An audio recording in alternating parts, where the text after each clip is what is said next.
Okay, so the plan for today is as follows. I want to begin by making a couple comments about the session last week about spectral analysis, and then I will link those comments with today's topic, which is using turboSETI to process some radio output. So really the plan is to generate some Filterbank files with radio and use turboSETI to process them.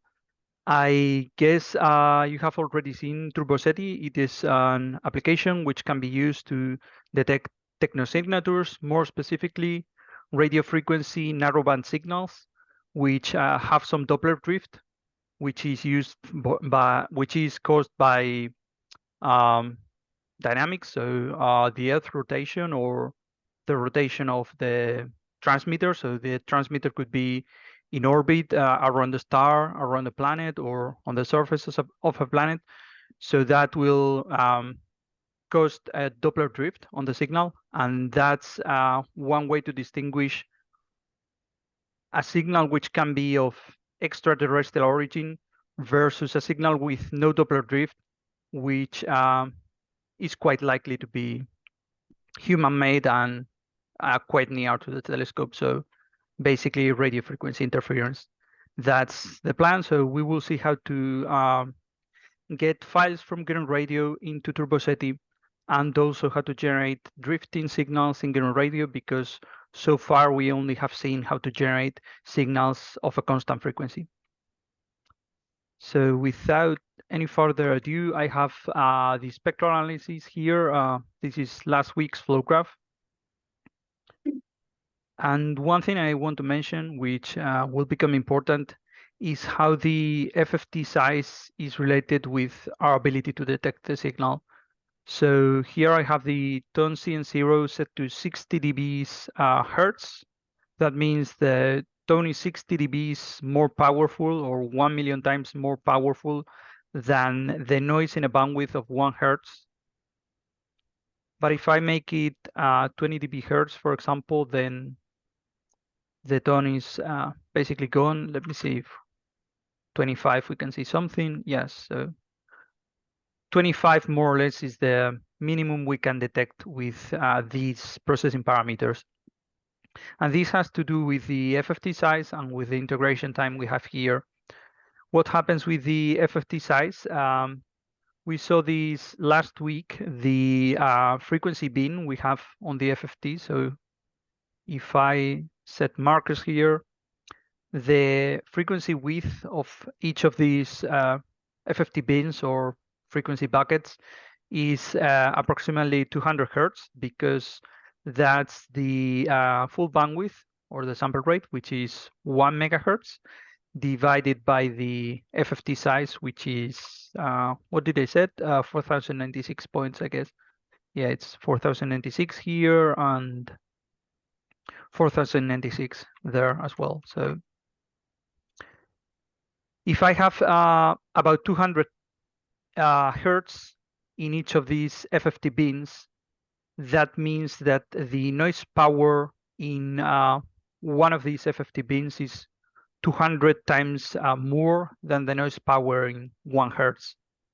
And 200 in decibels is 23. The 20 comes because 100 in decibels is 20. And then if you want 200, anytime you multiply by 2, you need to add 3 dB, so 23. 23 dBs is the noise power in one FFT bin. And then the power of this tone is 25, which is not so far from 23.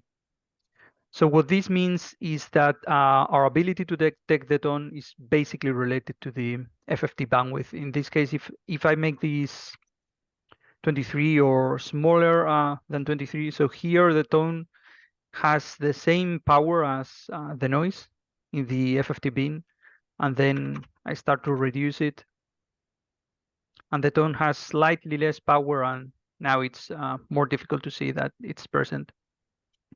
So to demonstrate what I mean here, I'm going to make the FFT size 4 times as large, for example. So I can multiply this by 4. And then what's wrong? Somewhere I have something that doesn't depend. Oh, here I have 4096, so this should be NFFT. So then we can see things change scale, but that's just related to the FFT scaling, really. But if I make the tone 23 dBs, when I see that it's far easier to detect it than before. In fact, we should be able to detect a tone which is 6 dBs weaker than before. And these 6 dBs comes because I have made the FFT size 4 times as large, and 4 is 2 times 2. So in dBs, that's 6 dBs. And I can even show this. So 19, we would still see the tone maybe, but it's somewhat weak. So, okay, that's the relation of the FFT size with our ability to detect a signal. I'm going to revert this to 4096. And then I want to mention also what happens with the integration time. So here I have integration length in seconds. I can set this to 0.1. And then what happens here, I have forgotten to multiply by what's the name of the variable? Integration length seconds.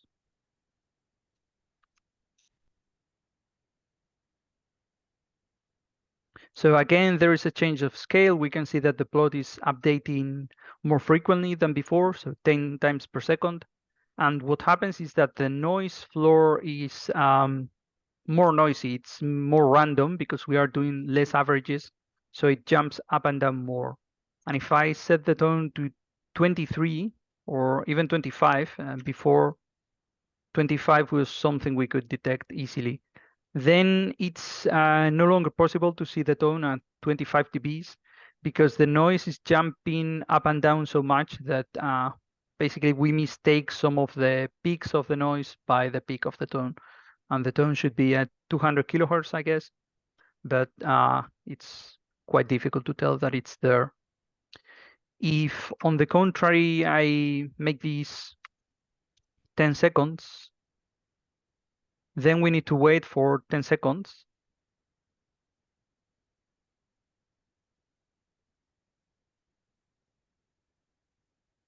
Here it is. And now it's quite clear that the noise floor is much smoother. So basically, we are doing more averages, and the value of each average converges to the expected value, which is the noise power. And that makes the noise, that makes the tone much easier to see. Let me set this to 25 because the noise doesn't go up and down so much. So when this updates with 25 dBs for the tone, we will be able to see what happens. So here it is. Really, the power of the tone inside the FFT bin is the same as before, but what happens is the noise is less jumpy or less random. So it's much flatter than before rather than going up and down. And so the tone is more prominent here.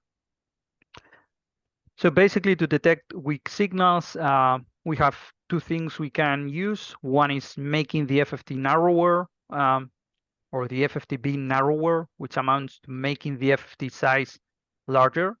The other one is to making the time integrations longer, which means using more integrations when we have this integrate block.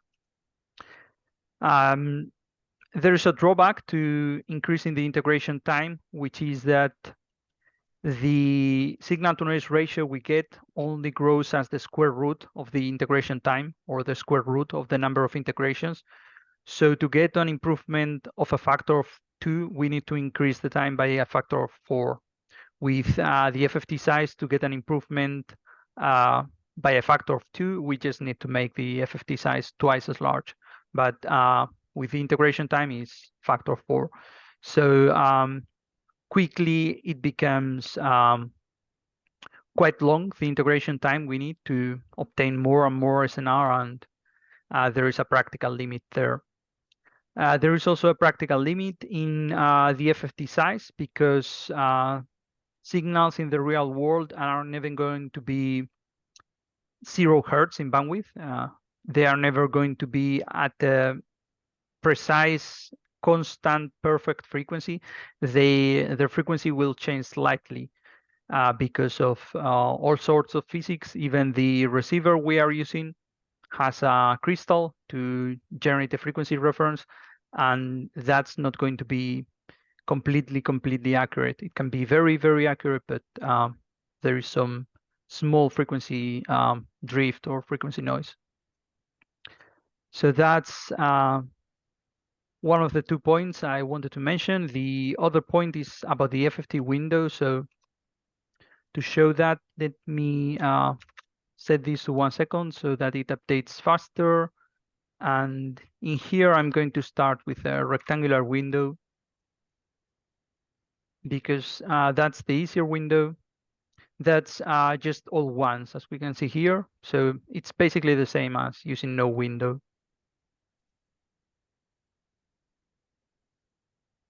So then what happens, what we can see here is that the tone has some skirts or some leakage. This is called spectral leakage.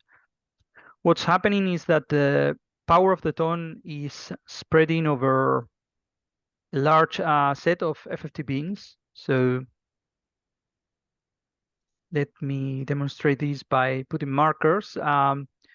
The tone frequency is somewhere here, so it's between these two, which are the ones with largest power. But the tone itself appears on all these FFT beams. We can see this shape is caused because of the tone power. So we have two unwanted effects here. One is that the tone power has spread over multiple frequencies, and you can imagine that if we had a smaller tone here, we would not be able to see it because this tone is being spread, so it would just occultate the smaller tone here. So that's unwanted effect number 1, spectral leakage. The second unwanted effect is the power of the tone has been spread over all of these FFT beams. So in the worst case, which is when the tone falls between 2 FFT beams exactly, and maybe I can play around with the values to try, this is the broadband frequency. So the tone frequency is here, 50, maybe 70. So when the tone is just halfway between 2 FFT beams, the power is divided between these two and also between the rest. And what happens is the power we see is less because it has been divided between these two. And in fact, we can see that here we have 92.4 more or less. If I increase this by 100, then we can see that the noise, the power of the tone jumps back up. So our ability to detect a weak signal also comes determined by how the signal is concentrated on one FFT beam. So what this means is because of this effect, which is called scalloping losses, depending on the frequency of the tone, it might be easier to detect if it happens to be aligned with one of the FFT beams, and it might be more difficult to detect if it happens to be just halfway between the FFT beams. And here is where windows come into play, because we can choose different windows and they have different properties. In Wikipedia, there is spectral window list or something like that, window function. So here there are plots about many different windows that people use in practice, and some comments about their advantages or what particular application they are more suited for. And basically the choice of windows impacts these two problems. So how much spectral leakage we get, how the power of the peak drops when the signal is between two beams. So how much scalloping losses we have, and also the frequency resolution, because here we can see that even though there are these skirts, the peak itself is quite narrow. It's only 1 or 2 FFT beams. So if I make these, I don't know, 1, 2, it's not completely aligned, but it's quite sharp. So in fact, the rectangular window is the one which has a sharper peak. So it has the best frequency resolution, but it doesn't have very good scalloping losses, and it has rather poor spectral leakage. We can compare this with the Blackman window, which is the one that comes by default, I think. And that's a reasonable window for many different use cases. So here, if I use circle, then we can see that the spectral leakage is much better. We don't have those white skirts anymore. Nevertheless, the frequency resolution is not as good as before. It's probably better to do a plot where both of them can be shown at the same time to do a comparison. But if you remember the peak from before, it was really limited to 2 FFT beams, whereas here we have 3 or maybe even 4, depending on how you count. So that's one of the things that happens. What did I have? 1.5? No, that's too much. I wanted here 1.7. This is what I had before, I think. So what I want to show now is that the effects of scalloping losses are much less than before. And if I manage to get the frequency correctly, this was 1.7 here, or 1.5 or something like that. So with this one is well centered on an FFT beam, and the power is 88.5. And if I make it 27, we can see that it's almost halfway, but the power is 88.0. So what was the value before? Let me compare. 88.1, let's call it, versus, we can see it increasing, but just a fraction of a dB, so 88.5, maybe 0.4 dBs. That's the scalloping losses, so we don't have as much dependency on how the signal is aligned with the FFT beams in order to be able to detect this signal. So these are the 2 comments I wanted to make. Any questions about this?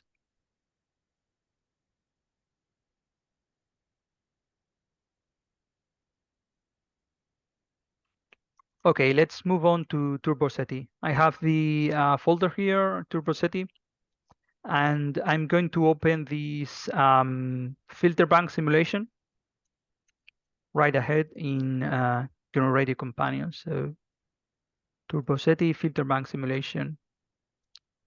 I'm going to use this flow graph, which I have done beforehand, because really doesn't have anything new, where there is this thing which is disable, which is new, and we will get to that later.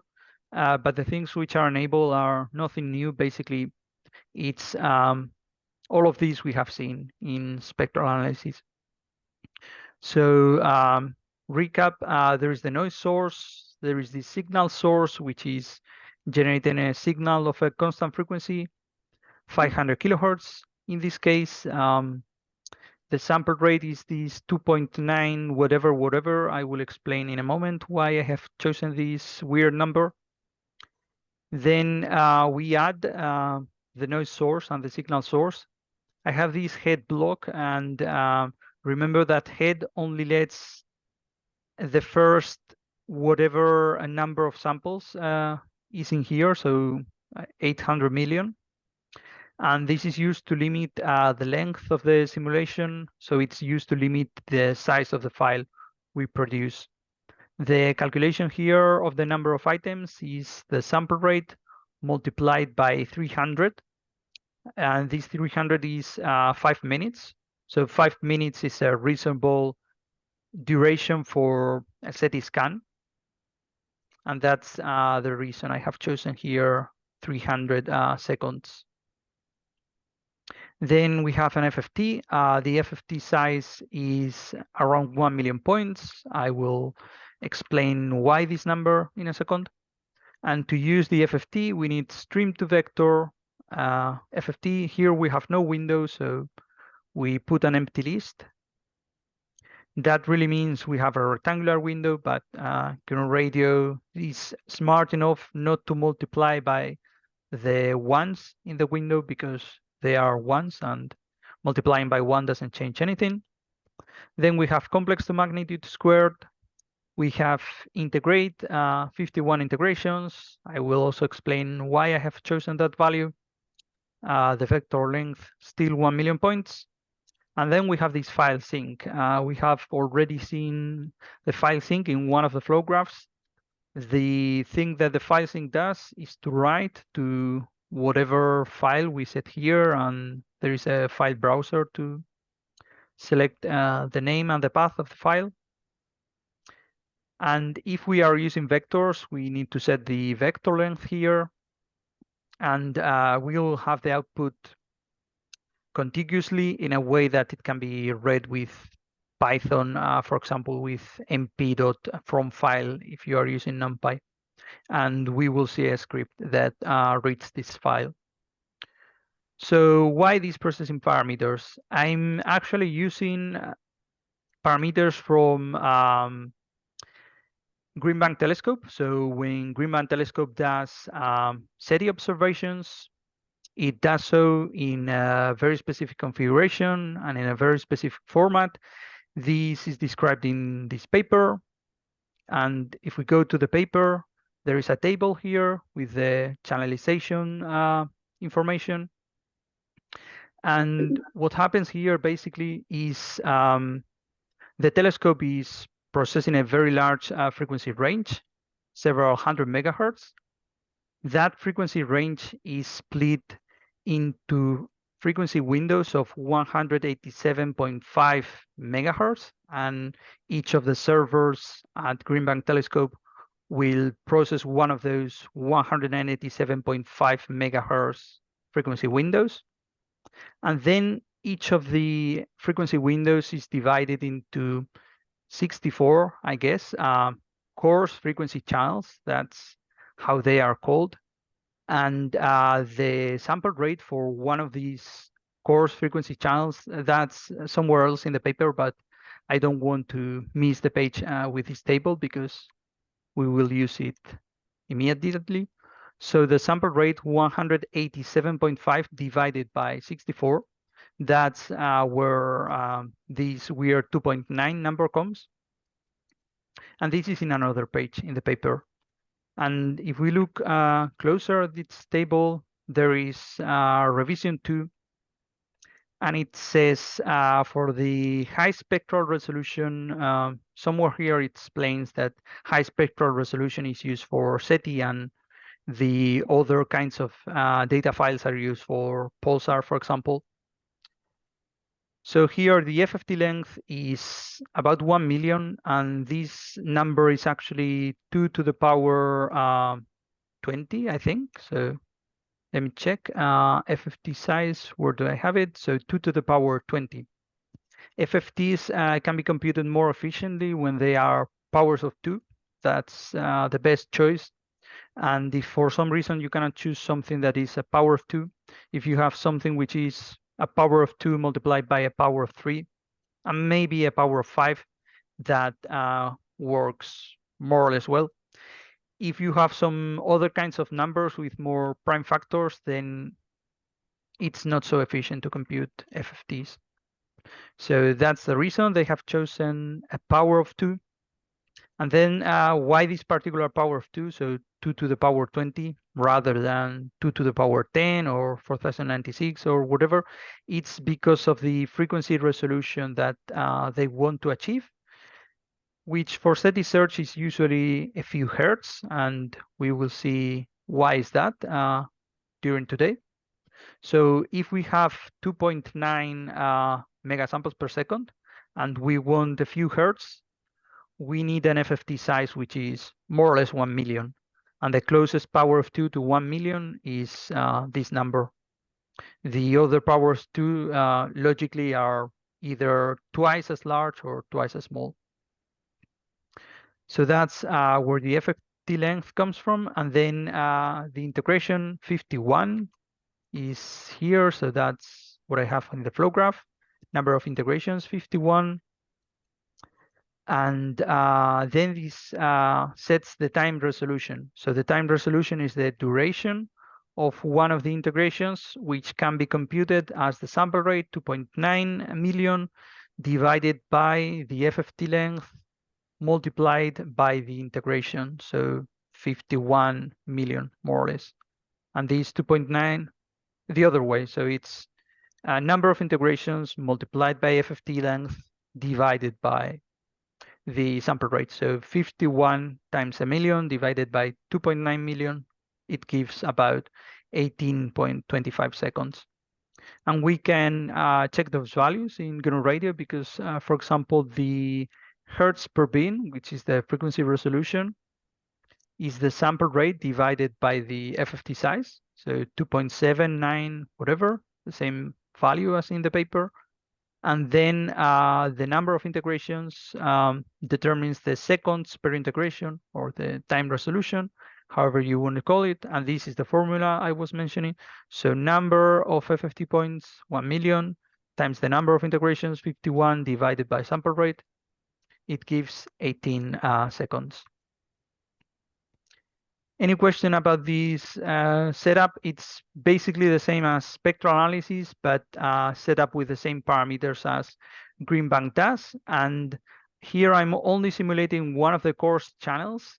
And the reason is because basically to avoid having very large files and to avoid having this flow graph take a long time to run and also to use a lot of RAM memory.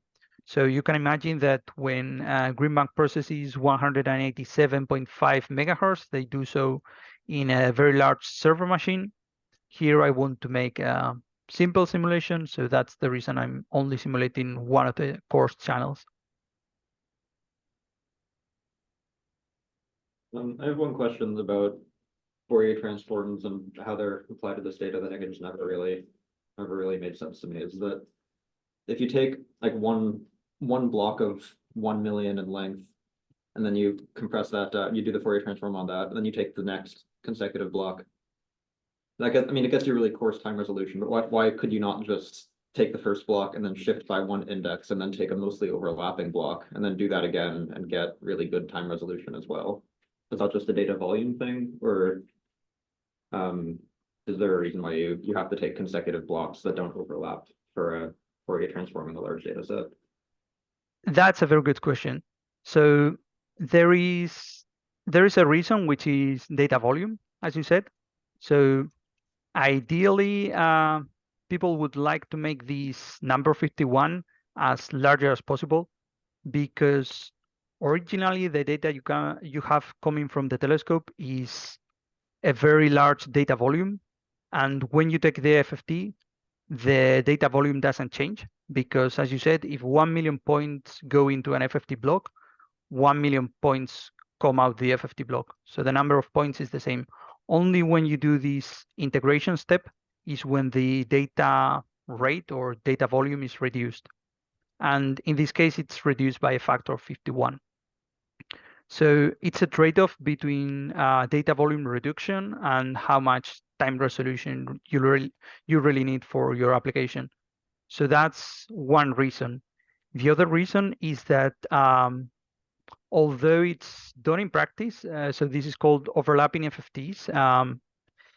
I haven't seen anyone overlapping FFTs by all but one sample. Usually when you overlap FFTs, you overlap them by 50% of the samples or by 75% of the samples, because in the extreme case you mentioned, basically all the points but one that are going into the FFT are the same, because you are overlapping in all except one. So the FFT output is going to be very similar. And then what happens is the output is very correlated. So you are not gaining more time resolution. You're just having more time samples, but of something which is correlated. And if you expect to see something at a particular time, let's see there is a pulse signal which happens very briefly in an instant, that will be smeared because it will be smeared over all the FFTs that you are taking. If you are stepping those FFTs by just one sample, it will appear smeared over 1 million consecutive FFTs, if that makes sense. Yeah, that makes a lot of sense. Thank you very much.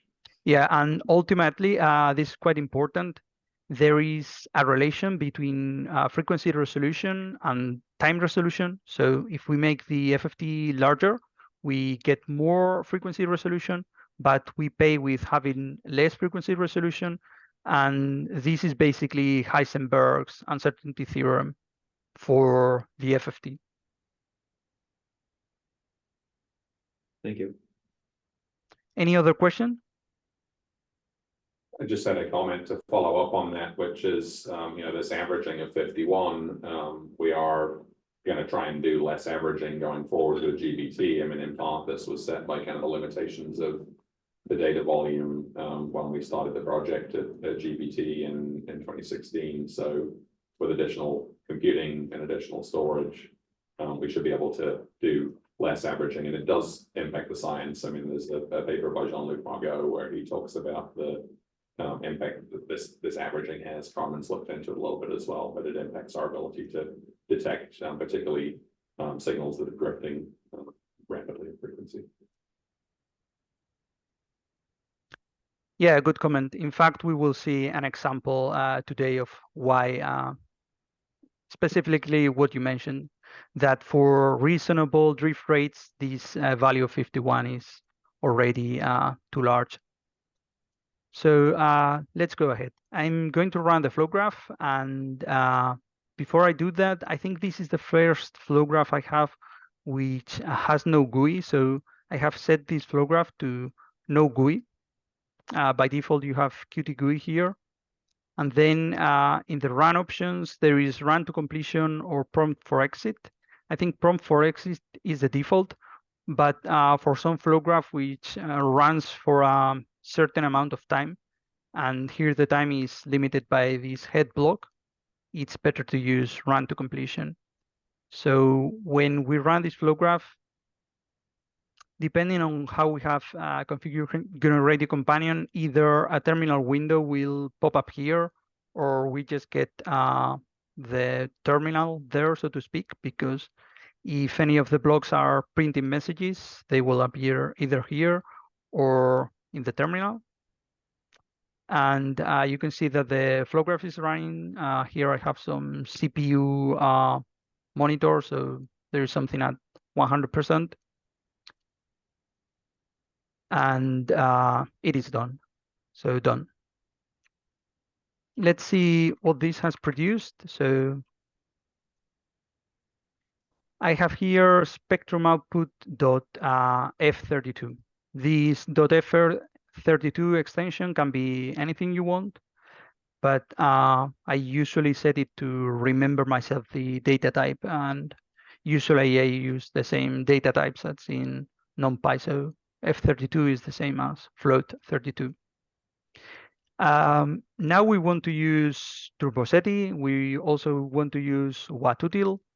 So the problem is that this kind of raw file, which doesn't have any headers, it doesn't have any metadata, we cannot open it directly with those tools. So we need to convert it. For that, I have written this convert to h5.py, and we can see that script here, just to see that it is something really simple. So there are basically two file types used for turboSETI. One is the older SIGPROC Filterbank data format or file format, and the other one is a Filterbank file format which is based on HDF5. So that's kind of more modern and also nicer because you can use this H5Py library to easily write or read these HDF5 files. So what does this script do? It does the file format conversion. We need to supply some parameters. So I'm using this argument parser to parse parameters on the command line. This is a standard Python library. The numbers we need to supply are the number of FFT beans, that 1 million, more or less, the total bandwidth, that 2.9 whatever megahertz, number of integrations, 51, and also the center sky frequency. This is the frequency at which we received with our telescope. Here, this is just a simulation, so we could pretend any invented sky frequency. This is just used for the metadata. The other ones affect the processing that comes afterwards. So what does the Python script do? It parses the arguments, then we load this file with mp.from file. This is what I was mentioning before. So just doing this mp from file float32 gives you the data in Python. And then we know that this is like a matrix where we have vectors of size FFT bins, because in our flow graph, everything up to and including the file sync is a vector of 1 million points. So we can reshape it using NumPy as any number of rows, and the number of columns is the number of FFT bins. And that will make the data easier to handle. Now we need to write the HDF5 file. So we use the H5Py Python library to create this file. So we are creating it for writing. We use this create dataset. This is all basically from the tutorial of H5Py. So I never remember how to operate with these files. I just check the documentation. What we do is we call this create dataset. It must be called data, and then the shape of the data needs to be so 3-dimensional. The dimension in the middle is the number of antennas, or the number of channels, or the number of polarizations. So if you have a telescope that receives multiple signals at the same time, and as I mentioned, that could be because you are receiving with 2 polarizations. That's very common in radio astronomy and SETI. Or it could also be because you have multiple antennas. So each of your polarizations and antennas could go here as an additional channel. Here we just have one single channel, so 1. And then the other values of the dimensions are the number of time steps, which is the same we had here, so x shape 0, and the number of FFT bins. The data type is going to be float, and then we basically copy the data we have read here to this data matrix. And the rest is just writing some metadata that is needed for Watutil and turboSETI to interpret all these files. So what do we have here? Bit shuffle disabled. I'm not sure what is that. I just used an example file I had and copied that this was disabled. Class Filterbank. So yes, this is a Filterbank file, and it's called Filterbank because each of the FFT bins is like a small frequency filter. So if you think of the whole FFT as having many bins, you can think of it as a filter bank. It's just a collection of narrowband filters, each of them tuned to a specific frequency.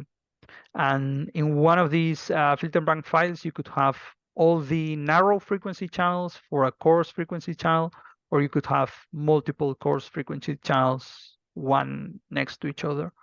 And each of them split into narrow frequency channels, if that makes sense. Version 2.0, I also copied that from an example file. Dimension labels, this is what I was mentioning. So This dimension is time, then this is feed ID, so the number of telescope, antenna, or whatever polarization, frequency, the FFT bins. What else? There is a bunch of metadata I'm just setting to 0. So there are some metadata for where the telescope was pointing. So azimuth at the start of the observation, I set it to 0. Data type 1, also copied from an example file somewhere. I guess this is all documented. The frequency of the first channel, this is the frequency we have supplied, which refers to the center frequency. And then for simplicity, the center frequency is in megahertz. So this metadata is also in megahertz, but the bandwidth is in hertz because I have decided to make it in hertz. We could do anything we wanted here. So to obtain the frequency of the first channel, I need to subtract from the center frequency 1/2 of the bandwidth. That gives me to the leftmost frequency channel.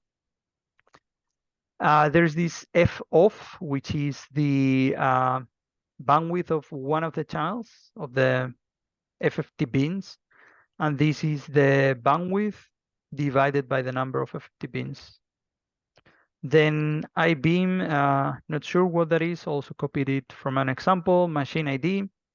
I'm setting that to 0. I guess that's used to identify which of the servers on a server cluster processed this file, but in this case, we can just set it to 0. Number of beams, in this case, we only have 1, so number of beams is here 1. This is the same as feed ID, I think. Number of bits, 32. So these are 32-bit floating point numbers.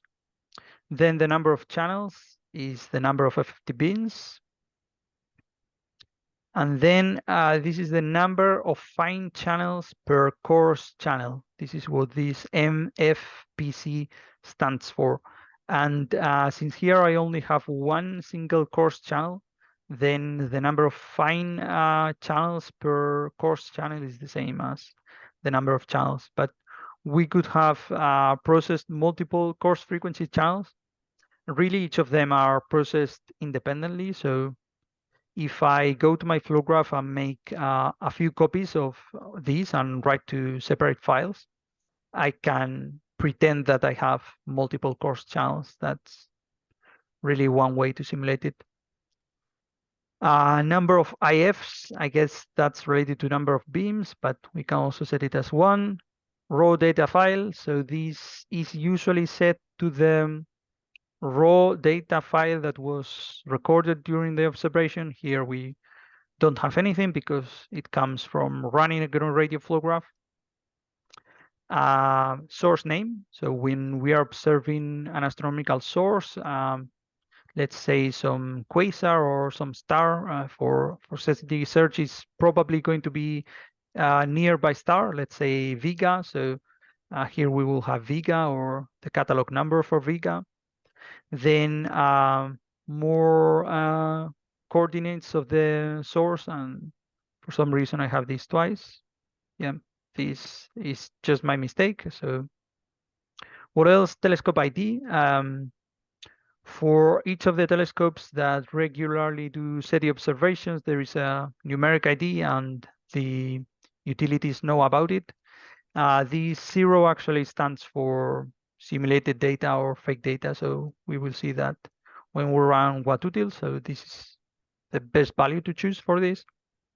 Then tsump is the time duration of one time integration. So this 18.25. And again, this is computed as the number of FFT bins times the number of integrations divided by the sample rate, which here I have called bandwidth.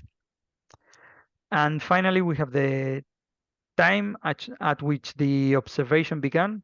This is in NJD, and since I didn't have anything better, I have set 60,000, which is nearby. I think this is 2023 or somewhere thereabouts. And finally, the zenith angle when the observation started.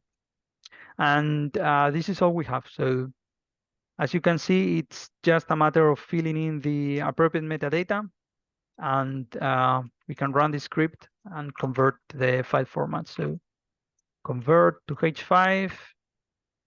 I need FFT bins, and I'm going to try and copy from here to the 20. Oh, so bad. I can put this in another screen and just copy the value. Is this correct? No, there's one number missing. So let me see. Okay. 7, 6. Yeah, this is about 1 million bandwidth. I also need this rather complicated number, so 292.968, 292.968.5. No, I'm missing something before the 7. Let me check that real quick. 292.687.5. Okay. What else? Number of integrations. This is the easy one, 51. And frequency, we can make this whatever we want. So let's make it 6 million megahertz, 6,000 megahertz, sorry, which is 6 gigahertz, just for the sake of the example. And then the remaining parameters are input file, so spectrum output and output file. I'm going to call it spectrum output.h5. And there we go. This is really quick to run. So we have this watutil utility from BlimpPy. Here are the instructions for installing if you have not installed it yet. And if you haven't used watutil before, basically you need to give it the file name, and by default you can run it like so. So commonly people also use this p parameter to select what they want to plot. So for example, pw is a common choice to plot only the waterfall, or p, a, and k for plotting everything except the kurtosis. But let's just use the default, which is plot everything. So what happens? Maybe I need to tell it to plot something, because I have run it like so, and it basically gives me all the metadata we have written, but yes. So actually you need to specify what you want to plot, as in PA or whatever. And then we get this plot, which is just a matplotlib plot. Here we can see the power. So we see the tone at the center is 6,000 megahertz. So this tone is at 6,000.5. So it's half a megahertz above the center frequency. Does this match what we said in GNU radio? Yes, it does. Because this is half a megahertz. And also I want you to notice that here we have tone CN0 equal to 20 dB. So this is a fairly weak tone. Before we were using 23. But in here we have a frequency resolution of roughly 3 Hertz. And before we had 200 Hertz of frequency resolution. So with 3 Hertz of frequency resolution, it is reasonably easy to detect this tone, which has as much power as 100 Hertz of noise power. But then why doesn't the tone appear here in the waterfall? This is just because when watutil reads the file and makes the waterfall, depending on how many FFT points you are plotting, it will omit some of them. So if you notice here, basically each of these columns is very, very wide, but in the spectrum, my spectral resolution is much larger. So what happens is that in order to avoid having a plot with many points, there is basically a selection of points that get plotted. And in this case, the selection has basically avoided the part of the waterfall where the signal is in frequency. To check that this is really the case, what we can do is to use some of the options. So there is this B for start frequency and E for stop frequency. So if we use those, B, and then this needs to be megahertz, I guess, yes. If we make it 6499, remember my tone was at 6000.5. So I'm just going to make something 2 kilohertz wide with my tone in the middle. So now you can see that the tone appears here and also in the min, max, and minimum plot. That's just a limitation of WattUtil to avoid plotting very huge files with many FFT bins and many points. So here is our signal. Okay, now we can try to run turboSETI on this file to see what happens. But what I want to raise your attention towards is the fact that this signal is at a constant frequency.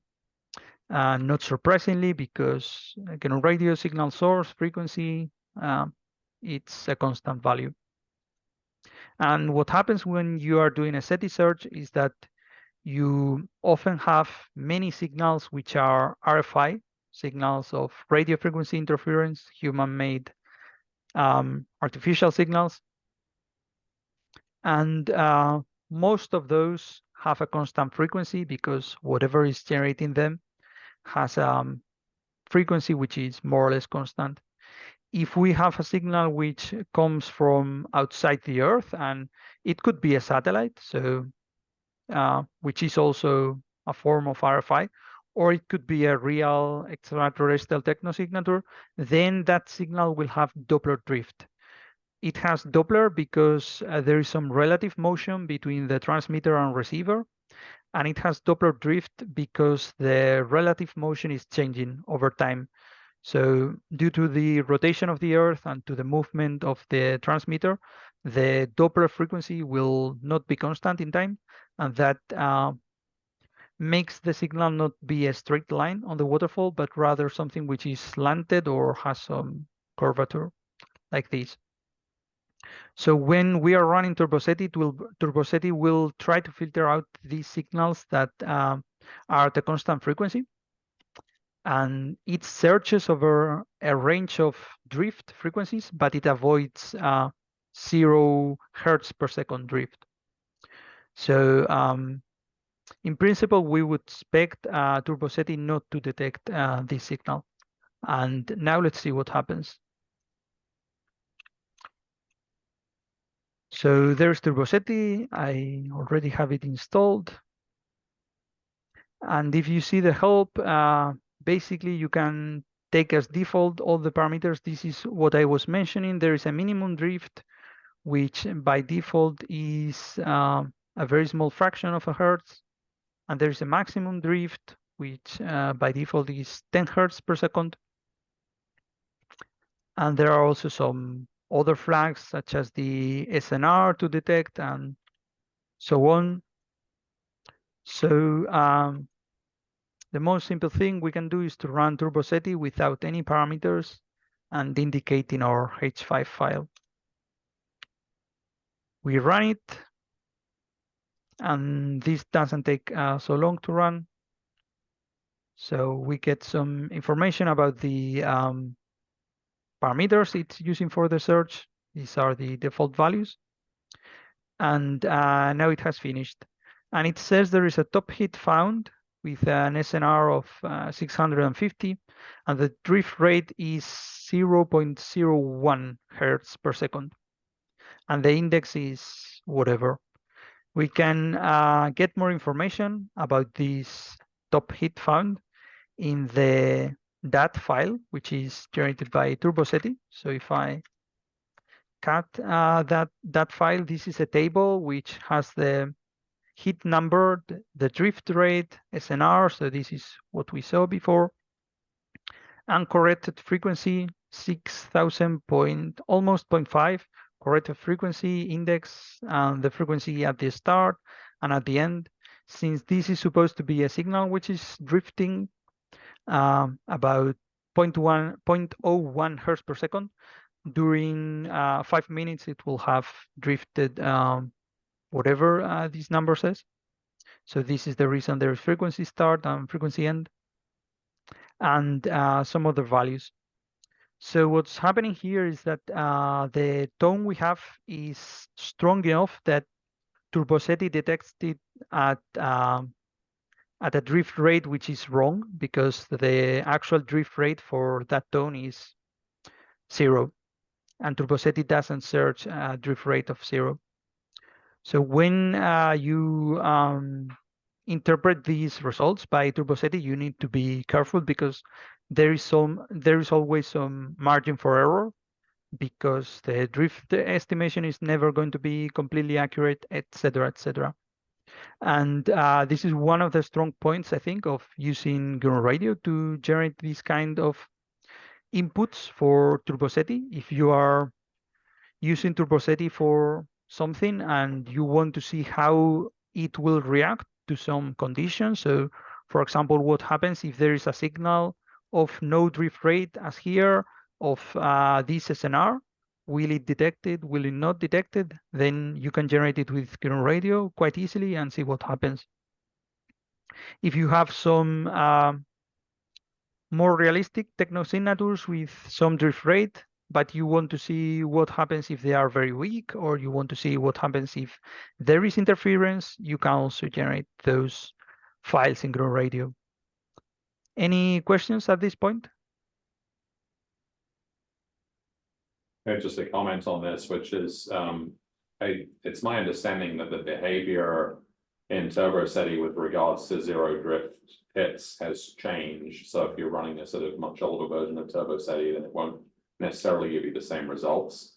I think the current behavior, just in my opinion, is, let's say, suboptimal. I mean, the fact that you can put in a zero drift hit and have it detected sort of forced to some unrealistic drift rate because it doesn't want to find something that's zero drift, kind of seems like the wrong way to handle this. So we're talking with Nathan, who's developing Bliss, which is intended to kind of supersede turboSETI, about how we should treat these zero drift hits. I mean, in my opinion, I think detecting them at the correct drift rate and then throwing them out after that, rather than sort of forcing them to have the wrong drift rate, is better behavior. But this is sort of an ongoing discussion. So just be aware, this behavior may change depending on what version of what software you're using.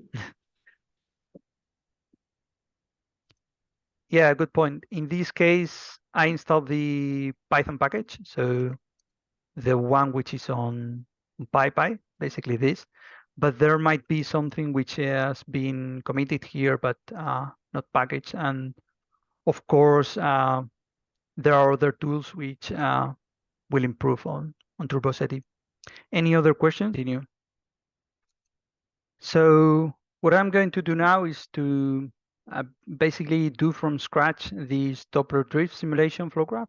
So in here you have the final product, but I'm going to start with this blank canvas, which I have already set a sample rate of 100 kilohertz and an import NumPy block. We want to generate a signal which is drifting in frequency.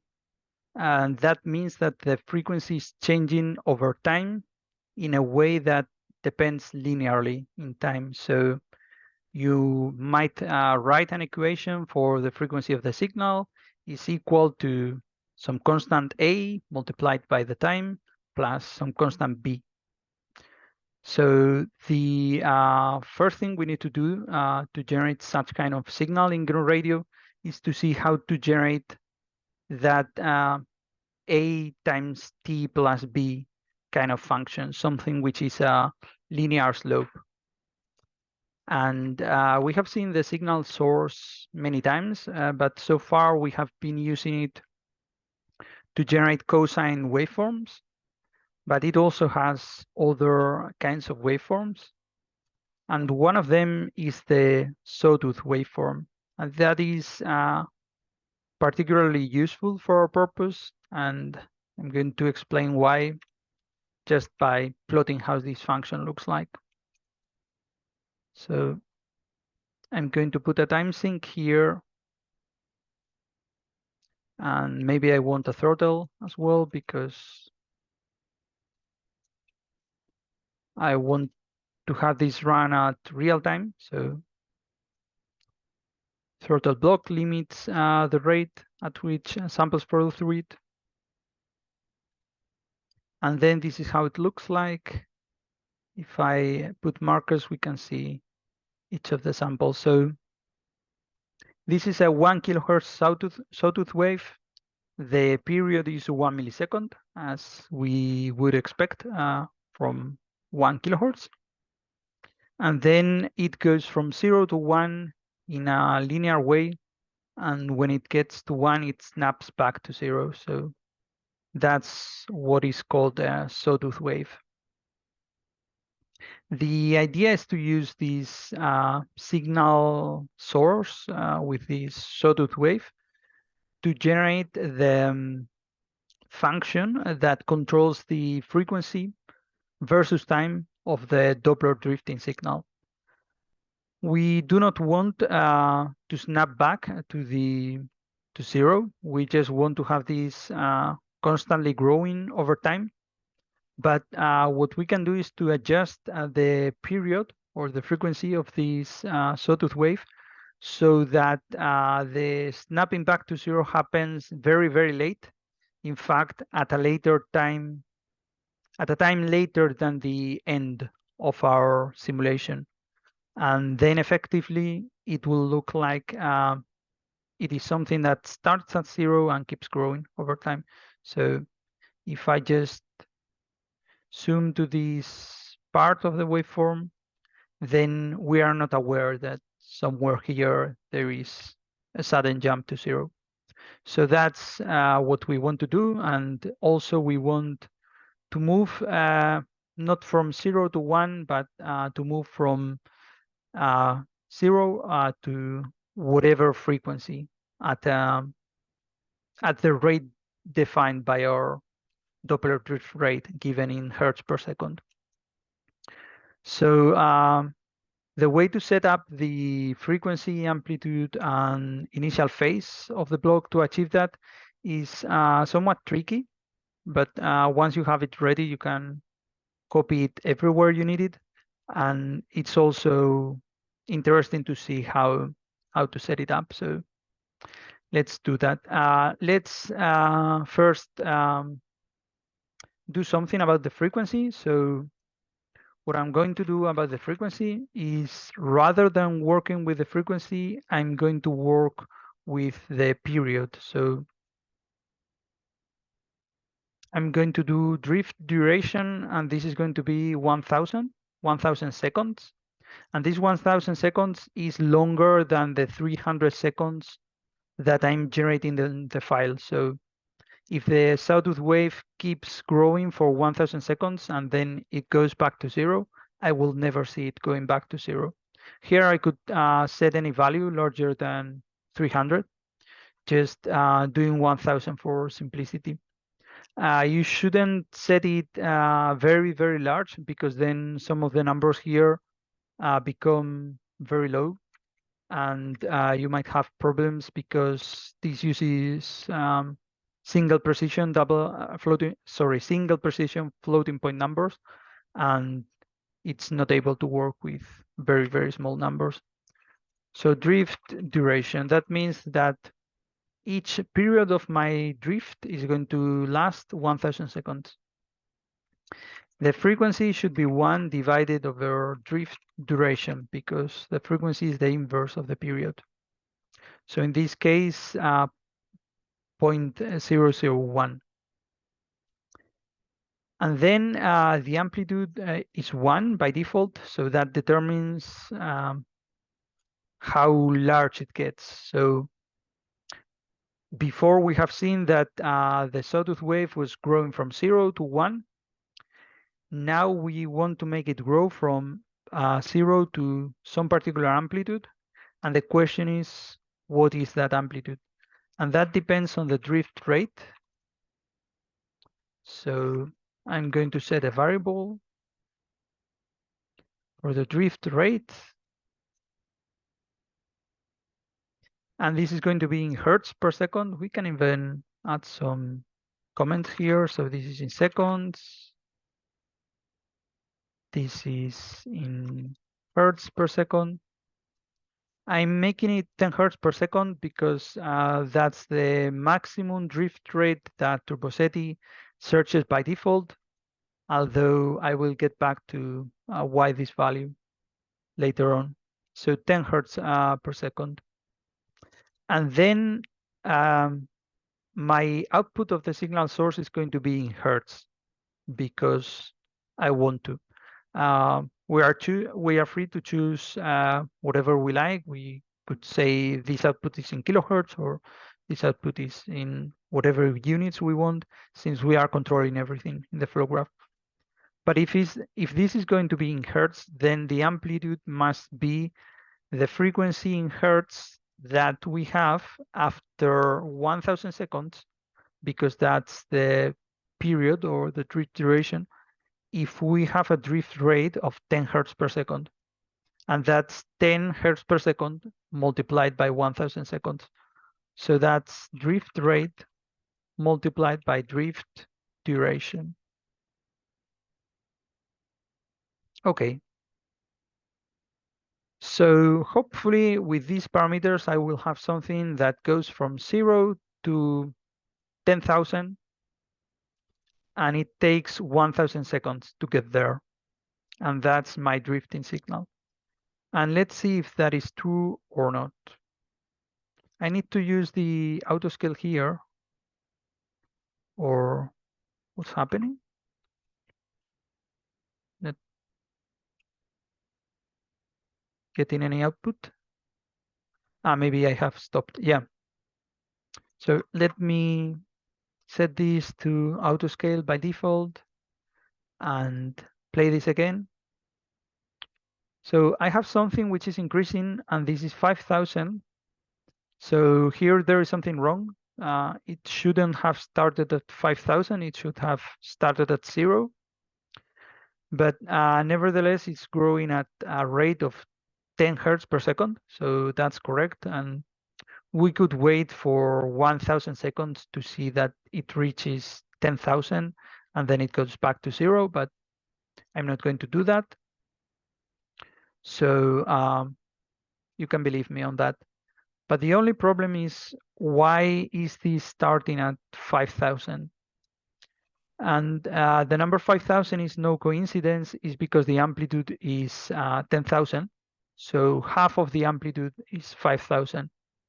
And the reason is because of this initial phase in radians is set to 0.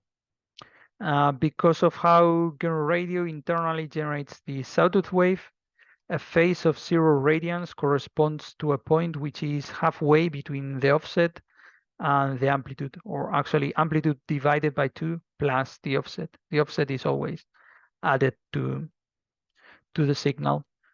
So if we want to begin at 0, then we need to start at a phase of minus pi. A way to think about this is, I guess, thinking of a cosine function. The cosine function for a phase of 0 starts at 1. If you want the cosine function to start at, no, it doesn't have to do with the cosine, because that would give you pi divided by 2. But anyhow, the way to basically roll back half a period and start at 0 is to set here minus pi. So once we do that, then we can see that this has started at 0 and it's now 50 hertz, 70 hertz, etc. So it's growing at 10 hertz per second and starting at 0 as we wanted. Okay, so we have our drifting signal. Now we need a way to generate a signal whose frequency is at any given instant in time, whatever this signal tells it to. So it's as if we were able to control the frequency of one signal source by having an extra input here to indicate the frequency at each particular instant in time. Here we can change the frequency at runtime, but we can only do so in discrete steps. So we can do that by updating a variable, and every time we update the variable, then we have a new frequency. But we cannot really do that continuously over time, which for GNU radio really means every sample, because here there is no notion of continuous time. Everything is discrete time and everything works with samples. So we need some block that has a frequency input, and then it generates a signal of that particular frequency. And this is called VCO complex. VCO means voltage controlled oscillator. So this comes as other things in GNU radio from electronics. Oscillator is something that oscillates and generates usually a sinusoid at a certain frequency, and voltage controlled means that you can change the frequency of that oscillator by changing a voltage, which is called tuning voltage. This is electronics, so one of the things you can use in electronics is voltage. So that's the reason why this is called VCO, and it has an input, which in the electronics equivalent, it would be the control voltage input. And then it has an output, which in the electronics case, it would be the oscillator output. So this will be a complex exponential. That's what the name complex here says. And these would be the frequency input. So whatever frequency we have in here, these will generate an complex exponential of that particular frequency. Now we need to set some parameters. So the amplitude is simple. Let's set it to 1 for simplicity.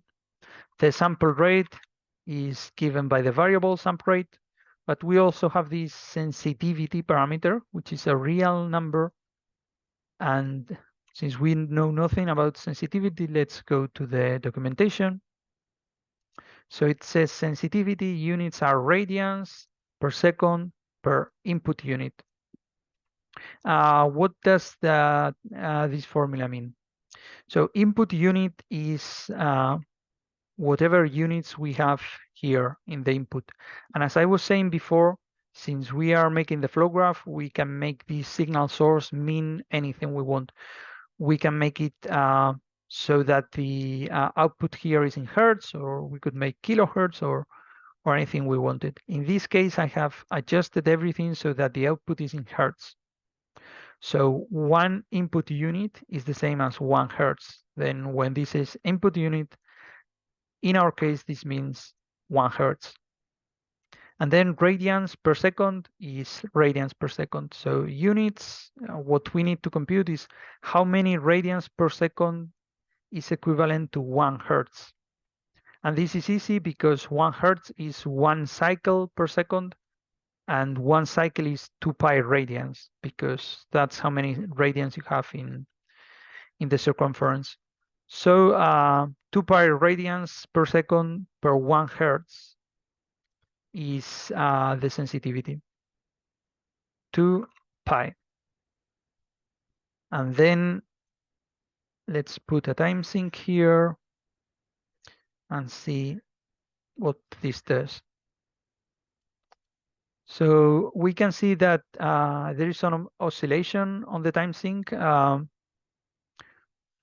the moment, the frequency of the sinusoid is so small that we can just see a fraction of 1 cycle because we are plotting only 10 milliseconds of time. But now the frequency is 200 Hertz or even growing, and we have multiple cycles. So if you have been watching attentively, as the frequency keeps increasing, the frequency of the sinusoid here keeps increasing as well in the same way. And we can have this run for longer. Another way of making this run for longer without spending so much time is to multiply here the sample rate of throttle, and then everything is going to run 10 times as fast. So in this way, we can see that the sinusoid squeezes together because the frequency is increasing. So you can see it here quite clearly as the frequency keeps growing there.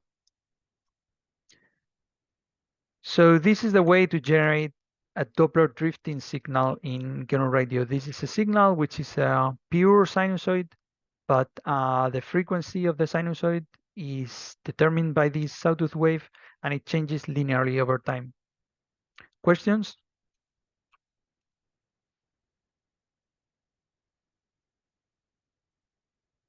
Something else we can do is to frequency sync and also waterfall sync. So there is a waterfall sync in GNU radio as well. 4096. And then we can see on the frequency sync that the signal is at is near 0. But if we zoom in, we can see that it's slowly moving to the right.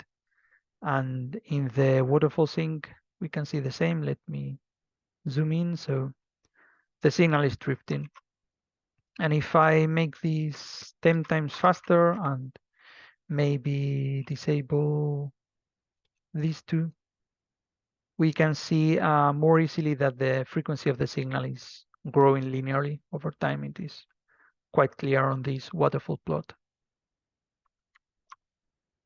So, okay, now we know how to generate Doppler drifting signals in GNU radio. Let's go back to our Filterbank simulation and copy what we have learned. So basically, I have copied the signal source and VCO complex from here. I do not need the throttle because since in this simulation I'm writing to a file, I want the flow graph to run as fast as possible in order to generate the file and stop. The simulation is 300 seconds, but ideally I want to run it faster than 300 seconds. So that's what we have. And the variables are the same as before. So 1 divided by drift duration, drift rate times drift duration, minus pi here. And then drift duration here, I have used 400 seconds. As I mentioned, it can be anything that is longer than 300 seconds. And drift rate 10 Hertz as well. So let's run the flow graph, and this will overwrite the file we had before. So now it's running, and it will take a few seconds as before. If you have any questions, feel free to ask while it runs.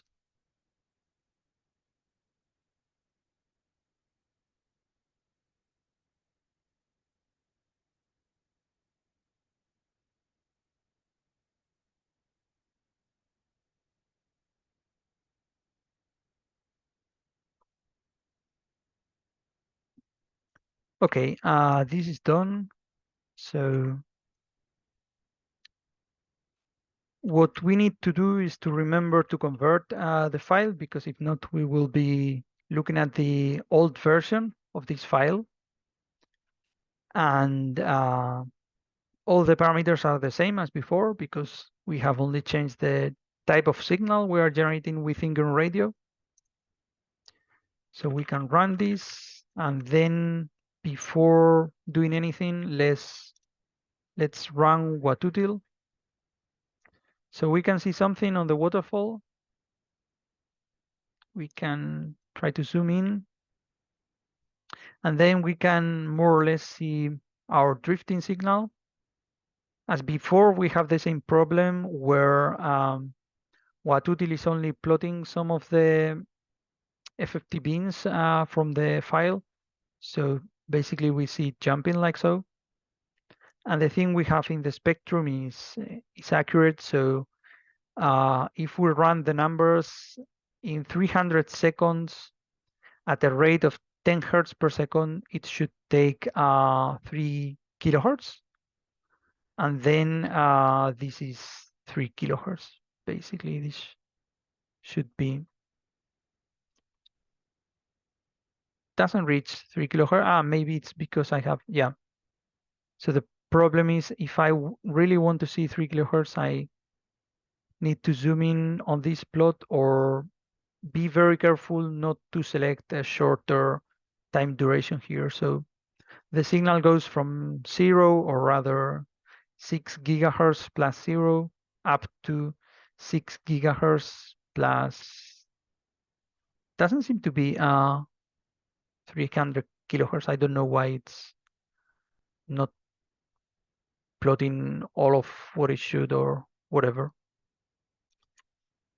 So, okay, what we can also do here is to do a selection in frequency. So 5999.99 9 maybe, or 90, and 56000.010. There it goes. So now we see something better, and we can see the disadvantage of using 15 seconds integrations, or how much was it? 18 seconds integration, so 51 integration steps, so to speak, or integration blocks, which gives a duration of 18 seconds. And then what happens is in 18 seconds, the signal is moving 180 hertz because the drift rate is 10 hertz per second. So instead of seeing something that looks like a sloped line, we basically see something jumping. And for a larger drift rate, the jumps would be even larger. And in each of these time integrations, the power of the signal has become spread over some range of FFT beans. So you can see it here. If I zoom in, all these FFT beans, you can see them contain some signal power. And this is as before when I was remarking that when we have a weak signal, we want to have the power of the weak signal, if possible, concentrated into one FFT bean or 2 FFT beans, if not possible, because when the power is all concentrated in the same place, then we have more chances of detecting the signal. Here we have this spread over many frequency beans due to the high frequency drift. And this is the reason why the choice of 51 here is somewhat larger than optimal, because basically signals of a reasonable Doppler drift rate, such as 10 hertz, get smeared out, and then our ability to detect them decreases. So we cannot detect such weak signals with a large Doppler rate as we would be able to with a shorter time step. So that's one point. How do we know which Doppler drifts are reasonable? That's also a good question. There is this paper by Sophia and others about how to choose a maximum drift rate in SETI.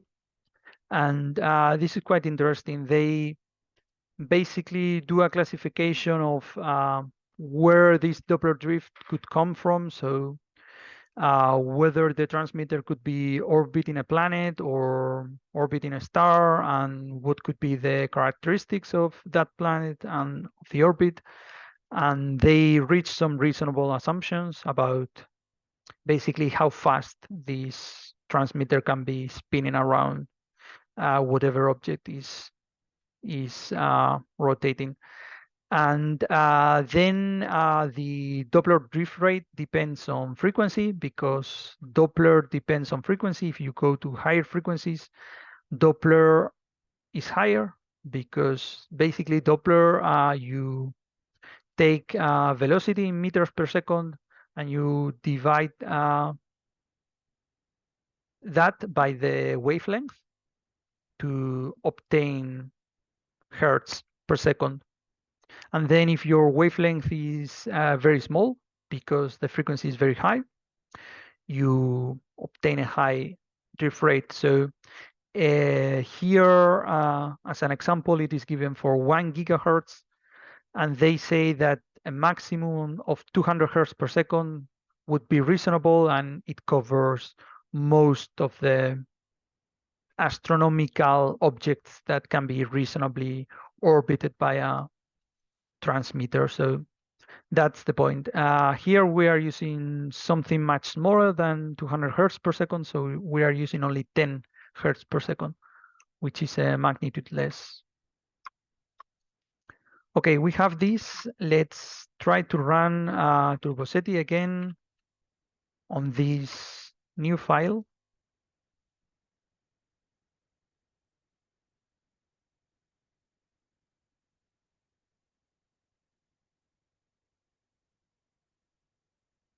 So we wait a little bit, and now we see it says it has detected a signal. The SNR is 30. If you remember before, the SNR was 650. And I'm not sure how accurate that was, because the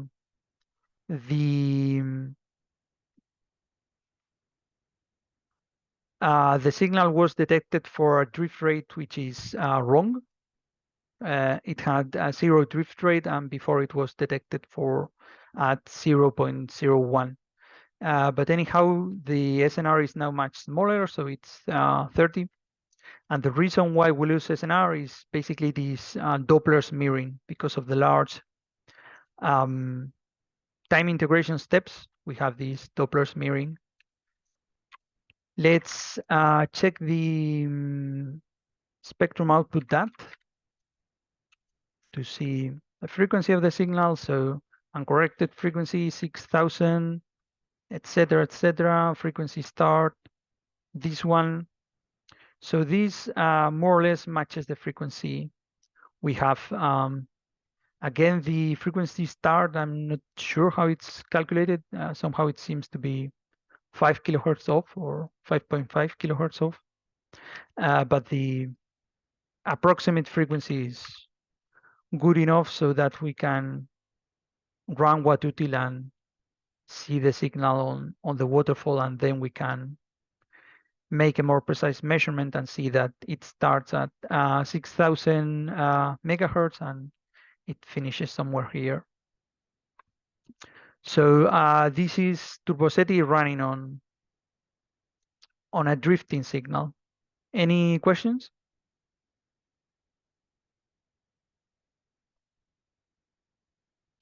Okay, and at this point, I'm realizing I made a mistake here when preparing this flow graph, because really turboSETI is not lying. The drift rate is 8 point something. Where was that? Here, 8.3. Before I was looking at the waterfall and saying, if this is 10 hertz per second for 300 seconds, then the signal should go up to here, which is 3 kilohertz above the starting position. But it is somewhat less, and then turboSETI says, yes, the drift rate is only 8.3 hertz per second. So now I'm realizing that turboSETI is right and GNU radio is wrong. So this is a good point. Before I was saying you shouldn't make this number very large, or then you will have some errors, because internally this uses single precision floating point numbers, and you can get some errors. So what happens here is that I have even set the drift duration to 400 seconds. So it is less than the drift duration here, but the problem is the sample rate is much higher. I have 2.9 megahertz, whereas here I had 100 kilohertz. And then basically what happens is the frequency here, which is this 2.5 millihertz, compared with the sample rate, is a very small number. And there are numerical problems when doing floating point numbers. So there is an easy workaround for that. And the easy workaround is to do resampling. So I'm going to put a repeat block here, because basically the problem is that the quotient between this frequency and this frequency is very, very small. In fact, we can do this by orders of magnitude. So this is 1e minus 3, so 10 to the power minus 3. This is 10 to the power 3, so the quotient is 10 to the power minus 6. And then if you remember about single precision floating point numbers, there's this machine epsilon, which tells you the precision to which they can work, or the relative precision, to be fair, and that is on the order of 10 to the minus 6. So this is where we run into trouble. To avoid those troubles, what we can do is to put a variable here and say something such as time resampling, and then make this 100 or whatever, which is significantly larger than 1. And then we divide the sample rate by time resampling. So how does this work now? What happens is this is generating 100 less samples, or it's generating samples 100 times more slowly or less frequently. So it means that each frequency step is 100 times larger. Even so, there are very small frequency steps, because this is updated 29,000 times per second. This is what the sample rate here indicates. So if you want to know how small these frequency steps are, you just need to think 29,000 times per second, 10 hertz per second, and divide, and you get some very small fraction of a hertz. So that's how we do it. And then we repeat the same value. So the problem before was when running this at a very high sample rate, the increment, so the frequency steps are such small than when you have a single precision floating point number and you keep adding, the numerical errors build up. And so you have this problem. So what we are doing is generating somewhat larger steps, and we repeat each of the steps 100 times. So things work like before, but without those numerical problems. And to really check that this works, we can repeat the steps.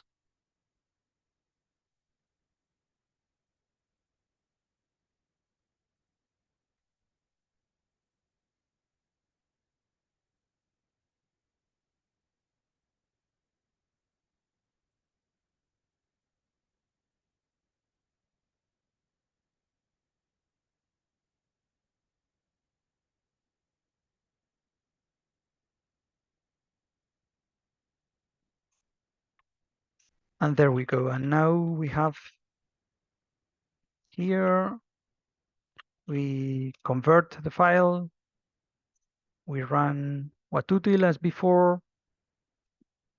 And now I think this is going to 3 kilohertz. Yes, this is going from 0 to 3 kilohertz as expected, for a drift rate of 10 hertz per second and a duration of 300 seconds. So now this makes sense, and let's check if turboSETI finds the correct Doppler frequency.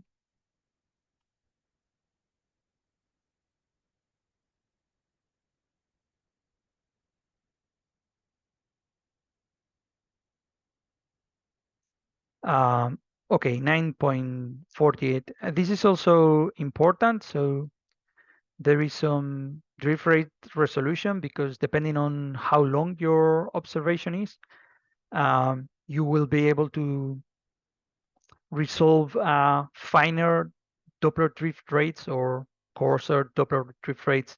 If your observation is long, then you have a much finer Doppler drift resolution. So I guess this is turboSETI's error now, since it has 9.5 rather than exactly 10.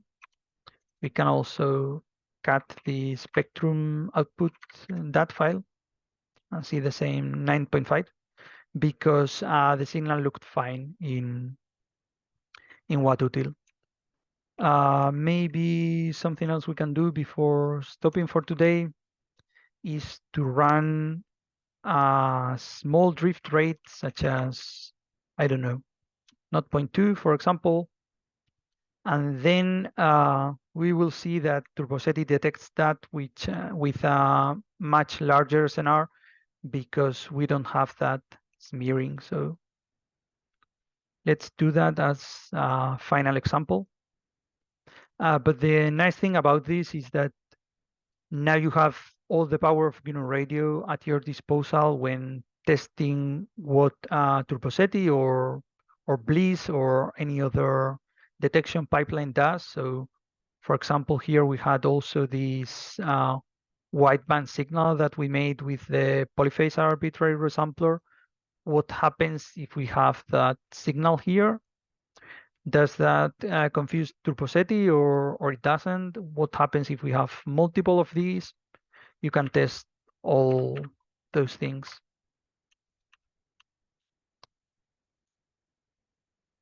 So in here,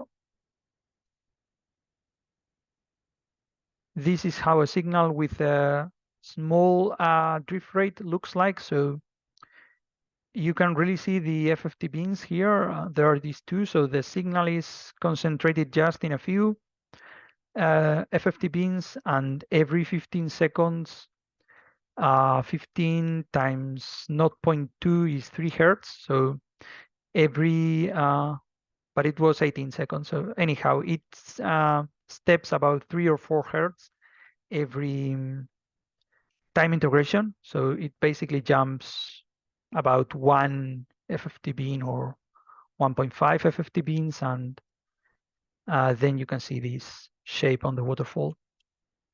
And I guess that if we run turboSETI, we will be able to see a much larger SNR. And here we have been using signals which are at a high SNR, and turboSETI can detect them with any issues. See, so you have 700 compared to what was before, 27.